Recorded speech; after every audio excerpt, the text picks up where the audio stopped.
हम जानना चाहते हैं बीइंग फ्रॉम इंडिया कि क्या कुछ आपकी राय है वन नेशन वन इलेक्शंस को लेकर देश में जो उठ रही है बातें कि होना चाहिए, और उस पर आपकी क्या प्रतिक्रिया है? वन नेशन वन इलेक्शन के ऊपर बहस जी एक बहुत अच्छा कदम है। जी वन नेशन वन इलेक्शन का उद्देश्य हमारे चुनावी खर्चों को कम करना, प्रशासनिक बोझ और नीतिगत अस्थिरता को कम करना है। केवल इसके लिए हमें अपने राज्यों के साथ बातचीत करके सहमति बना के और संसद के निर्देशों के अनुरूप इसके ऊपर चलना चाहिए। साथ ही साथ हमारी जो मूल भावना है, संघ की जो मूल भावना है, उसके साथ समझौता नहीं होना चाहिए। जी। और साथ ही साथ इलेक्शंस का माहौल है मुंबई में भी हम अमूमन देखते हैं इलेक्टोरल बॉन्ड को लेकर सवाल उठते आए हैं, उस बारे में आप कुछ अपनी राय शेयर करना चाहेंगे? इलेक्टोरल बॉन्ड पारदर्शिता को बताता है। जी हमारी सरकार पारदर्शिता के बहुत पक्ष में है। बॉन्ड का उद्देश्य काले धन को रोकना था, लेकिन फिर भी अगर इसमें और सुधार किया जा सकता है तो इसके ऊपर संवाद चल सकता है राज्यों के साथ, संसद में बैठ। और अभी का जो माहौल है वो सोशल मीडिया का माहौल है मैम, जहाँ पर फेक न्यूज़ बहुत ही तेज़ी से फैलती है और उसका बहुत दुष्प्रभाव भी होता है। तो आपकी क्या राय रहेगी सोशल मीडिया और फेक न्यूज़ जिससे लोकतंत्र को काफ़ी एक बड़ा खतरा होता है या हो सकता है, उस पर क्या आपके मत रहेगा? फेक न्यूज़ लोकतंत्र के लिए एक बहुत बड़ी चुनौती है और इसको हमें कम करना चाहिए। सरकार इसके ऊपर काम कर रही है, जैसे कुछ टेक्नोलॉजी इसके ऊपर ऐसे की है और उससे हम इसको जो तथ्य हैं, तथ्य जांच यंत्र लगा सकते हैं ताकि जो तथ्य हैं वही सामने आए और फेक न्यूज़ ना फैलें, क्योंकि ये लोकतंत्र के लिए घातक है। क्योंकि ये एक बहुत बड़ा आज के समय मुद्दा है, तो उस पर क्या लगता है बहुत ही स्ट्रिक्ट लॉ भी होना चाहिए जो गलत मैसेज फैला रहा है या व्हाट्सएप के थ्रू या सोशल मीडिया के थ्रू अलग अलग, बहुत जल्दी से रोकथाम करना ज़रूरी है। क्या लगता है आपको उस बारे में? अगर जी, इसकी रोकथाम बहुत ज़रूरी है। सख्त कानून बनने चाहिए और दोषियों की इसके ऊपर कार्रवाई होनी चाहिए।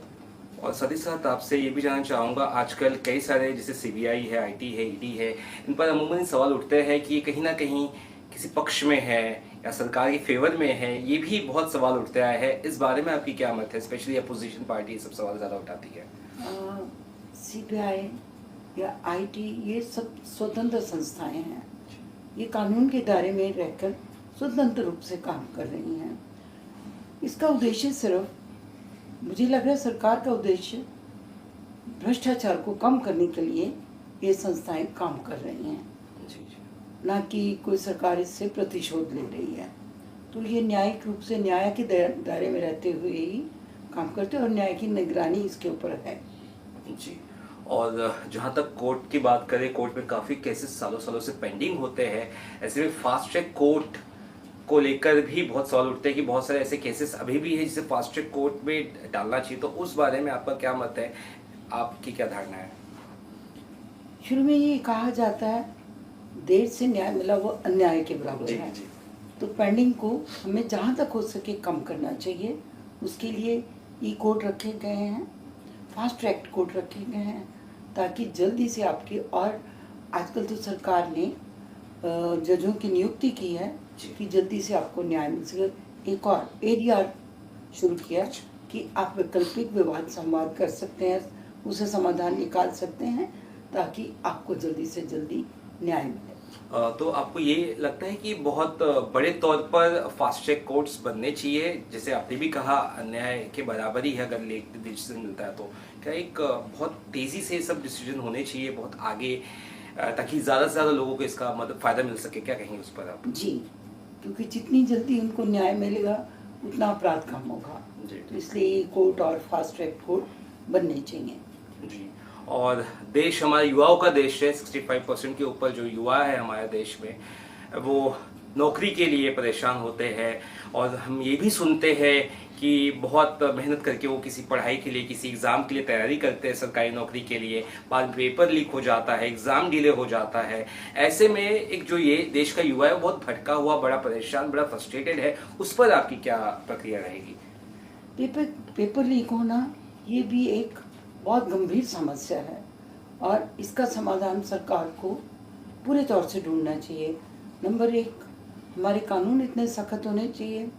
दूसरा, परीक्षाएं जो है वो कुछ ऐसे आधारित हों कि उसमें ये लोग अंदर ना जा सकें। और तीसरा, जो गलती कर रहे हैं उन दोषियों को पूरी सजा मिलनी चाहिए। जब सरकार इसके ऊपर सख्त होगी तो पेपर लीक नहीं होंगे। और ये भी सुना जाता है कई बार कि किसी और का काम कोई और कर रहा है, ऐसी भी चीज़ सुनी जाती है, और जो पैसे डाल के लोगों को सके नौकरी दी जाती है, ऐसी भी चीज़ सुनी जाती है। तो क्या लगता है एक आम इंसान या आम बच्चा जो बहुत मेहनत करके पढ़ाई कर रहा है उसके साथ भी ये एक धोखा है? बहुत बड़ा धोखा है। और नौकरी में उन्हीं लोगों को आना चाहिए जो कि उसके सार्थक हो, जो काम कर सकते हों। अगर इधर उधर से करके आएंगे तो ये हमारे देश के लिए ही मुश्किल पड़ेगा। और एनईपी के बारे में आपकी क्या राय है मैम? नई शिक्षा नीति के बारे में, इससे कितना फ़ायदा ग्रामीण और गरीब बच्चों को होगा? मुझे लग रहा है ये सरकार का बहुत अच्छा कदम है जो शिक्षा प्रणाली में हम परिवर्तन ला रहे हैं। नई शिक्षा प्रणाली में जी।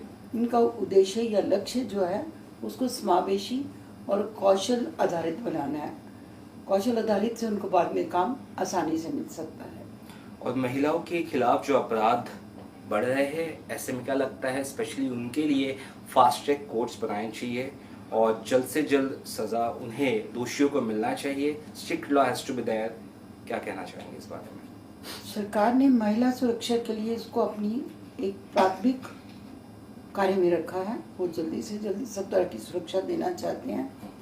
इसके लिए ई कोर्ट बने हैं, निर्भया फंड है, महिला हेल्पलाइन है, और उसके अलावा पुलिस को जो प्रशिक्षण दिया जा रहा है वो उनमें भी सहनशीलता को बढ़ावा दिया जा रहा है ताकि महिलाओं को पूरी तरह से सुरक्षा मिल सके।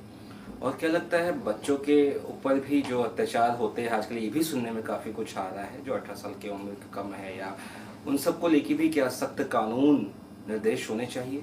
जी, अपराध तो कहीं भी किसी भी अच्छे देश में नहीं रहना चाहिए।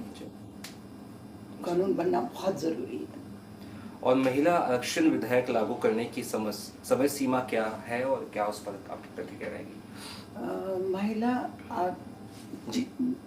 आरक्षण विधेयक जो बनाया गया ये बहुत सालों से हमारे संसद में लटक रहा था, लेकिन इस सरकार ने आके इसको एक कानून बना दिया है। अब इसके ऊपर चरणबद्ध प्रगति हो रही कि कैसे इसको लाना है, पर सीमन के बाद मुझे लगता है कि ये लागू कर दिया जाएगा। हमारे देश के युवाओं को आखिर में बताइए, क्या कुछ संदेश आप देना चाहेंगी और क्या देश में बदलाव आप देखना चाहेंगी, और क्या कुछ आपकी प्रतिक्रिया रहेगी देश के युवाओं को आपकी तरफ से?